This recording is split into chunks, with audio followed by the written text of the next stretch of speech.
വയനാട്ടിൽ മയക്കുവെടി വെച്ച കാട്ടാന മുട്ടിക്കൊമ്പന്റെ തുമ്പിക്കൈയിൽ മുറിവുണ്ട്. ആനയ്ക്ക് ചികിത്സ വേണ്ടിവരും എന്നാണ് വിലയിരുത്തൽ. കാളിദാസൻ ദേവദത്തമാണ് വയനാട്ടിൽ നിന്ന് വിവരങ്ങളുമായി ചേരുന്നത്. കാളിദാസൻ, എന്താണ് ആനയുടെ ആരോഗ്യസ്ഥിതി സംബന്ധിച്ച് ഏറ്റവും ഒടുവിൽ നമുക്ക് ലഭിക്കുന്ന കാര്യം? മറ്റു വിവരങ്ങൾ എന്താണ്? ജില്ല നിലവിൽ മുട്ടിക്കൊമ്പന്റെ ആരോഗ്യനില തൃപ്തികരമാണെന്നുള്ളതാണ് മനസ്സിലാക്കുന്നത്. മുട്ടകയിലെ ആനപ്പന്തിയിലേക്ക്, പ്രത്യേകം സജ്ജീകരിച്ച കൂട്ടിലേക്ക്, ആ ഒരു ഭാഗത്തേക്ക് ആനപ്പന്തിയിലേക്ക് എത്തിച്ചിരിക്കുന്നു എന്നുള്ള വിവരങ്ങൾ കൂടി ലഭിക്കുന്നു. എന്നാൽ ഏറെ ചെറിയ രീതിയിലുള്ള ആശങ്ക വരുത്തുന്നത് ഈ മുട്ടിക്കൊമ്പന്റെ തുമ്പിക്കയിൽ ഒരു ചെറിയ മുറിവുണ്ട്.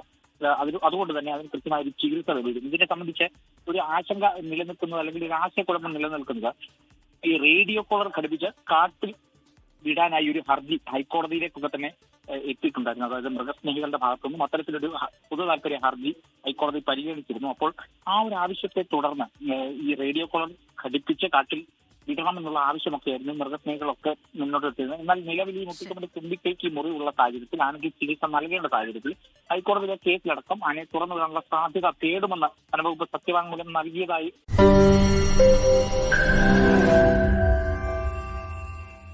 ലോകത്തെവിടെയായാലും ഏത് സമയത്തും 24 വാർത്തകളും ഓഗ്മെന്റഡ് റിയാലിറ്റി പാക്കേജുകളും എക്സ്പ്ലെയിനറുകളും വിശദമായി കാണാൻ ഞങ്ങളുടെ യൂട്യൂബ് ചാനൽ നിങ്ങൾക്ക് സബ്സ്ക്രൈബ് ചെയ്യാം.